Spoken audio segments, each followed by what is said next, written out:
Thor's got a new novel entitled Act of War. Mr. Thor served as a member of the Department of Homeland Security's Analytic Red Cell program, and he is the #1 New York Times bestselling author of 13 previous thrillers that are described as faction. He'll probably explain that, or press won't. So he could be in a surly mood and won't want to explain anything, but I doubt it. So anyway, good morning, Mr. Thor. How are you? I'm well, Don. Good morning. How are you doing? I'm doing fine. So faction means what now, other than what it sounds like it means? Well, my goal is to make my thrillers, even though they're beach reads, as fact-based as possible. So you don't know where the facts end and the fiction begins, and that's the idea for faction. Yeah. So, and this act of war is about what?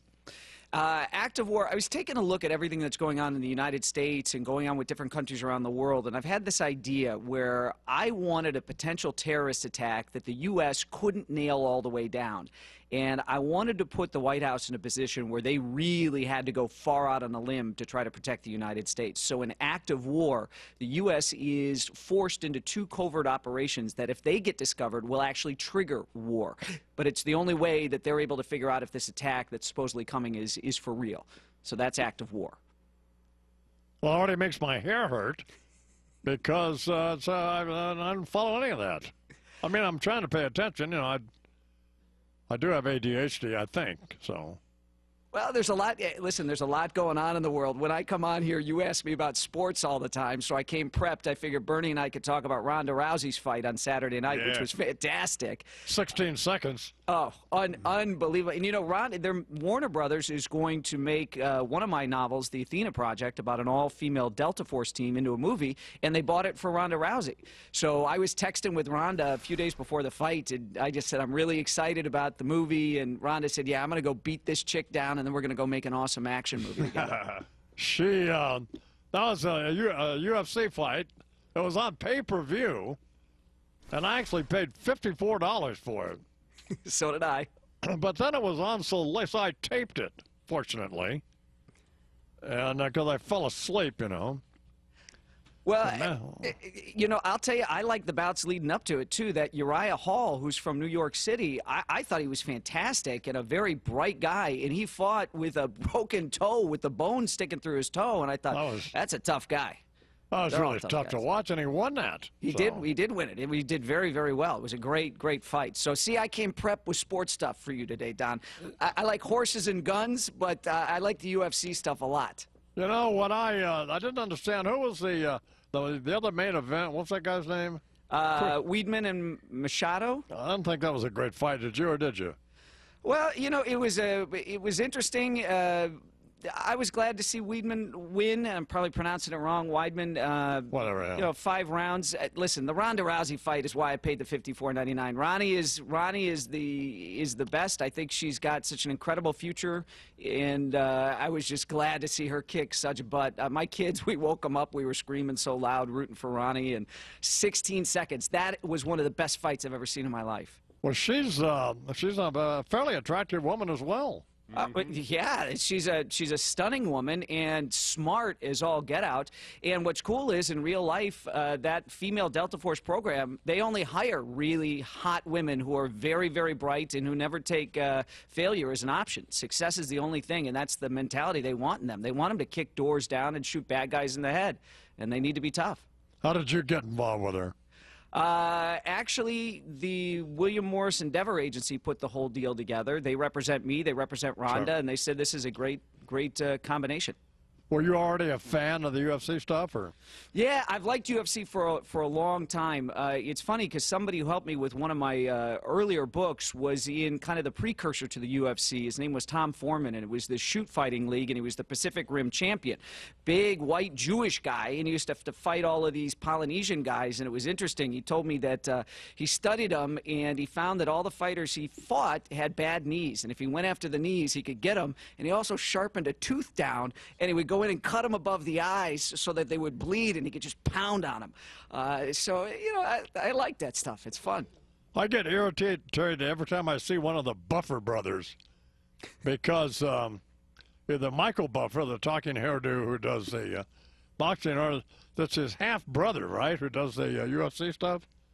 I don't know. Maybe Bernie knows that better than I do. Cause I don't know how, the blood relation, but they're brothers. I know that much. Yeah.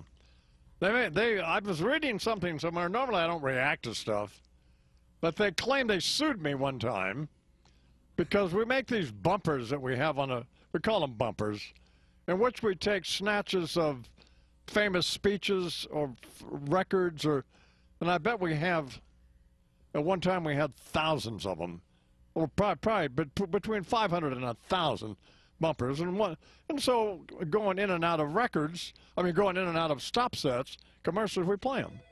Usually going into them, right, Lou? Yes. Yeah. So we had one in which, one of hundreds, in which the buffer guy sings, "Let's Get Ready to Rumble." Oh, yeah. oh, And they yeah. sued me for using it. Mm-hmm. But we used it like once every 6 months.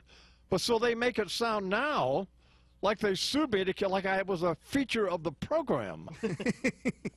You know, a nuisance lawsuit is the sincerest form of flattery, Don. That's how you know you've made it in the world. It is. CBS, I think that's who I worked for at the time, had to pay them $25 grand just to get them to go away. I don't know how well, I guess, listen, I make my money off of trademarks and in copywriting material. I guess that "Let's Get Ready to Rumble," that's what you're talking about? Yeah. Yeah. But it wasn't a feature of the program. It was just a bumper of one of hundreds. We would use it like once every 6 months, maybe. So anyway, back to active war. So essentially, the thesis for this the premise is that there was one of these big countries, Russia, let's just say, for example, or somebody, is going to try to take us down, and they're not going to do it on a traditional battlefield. Is that the idea here? Correct. Actually, there is a country in real life that has a plan to collapse America from within, and they want to use, matter of fact, the same country suggested that, boy, wouldn't it help to start the collapse of America? They said this back in the 1990s, if Osama bin Laden would hit the World Trade Center again. Yeah. So very interesting. It's called unrestricted warfare. That's the concept, and I've been studying it for a couple of years, and it's great material for a thriller. It's great stuff. And what I do is I talk to my friends who are in the special operations community, the intelligence community, and I say, what keeps you up at night? And that's the kind of spooky stuff I like to put in the books. Do you know Bo Dietl? I know who Bo is, yes. Bo talks about stuff like that all the time. Yeah, well, listen, there's a lot of bad guys out there that would like to do us harm. I don't care how many Starbucks are in my neighborhood right now. It doesn't make me any safer. The world is a tough place. Is there hot babes and sex in your books? There's plenty of hot babes. I am surrounded by hot, very brilliant women in my own life, and so Sure. I try to not make them window dressing. They're actually integral to the plot. So Right. I have 50% male readership, 50% female readership. Pretty good. It's great. Yeah. Well, you're an interesting guy to have on, and I'm reminded now that we all like you on this program, which I'm sure is why I said, when somebody said, would you like to have Brad Thor, and I'm sure that's why I said yes. So. Well, you're very kind. It's always fun to come back and see Rob and Tony and Carly and everybody else. And I watch you at home in the mornings, and I laugh every day. You're the laugh that starts my day. So Thank you very for much. that. Well, you're on your way to another bestseller, and we're going to take credit for it. So. Good. And you should. No lawsuits even from me. Brad Bumper Thor, away, Don. Act of War, destined to be a New York Times #1 bestseller. Act of War, about this morning, 12 minutes now till the hour.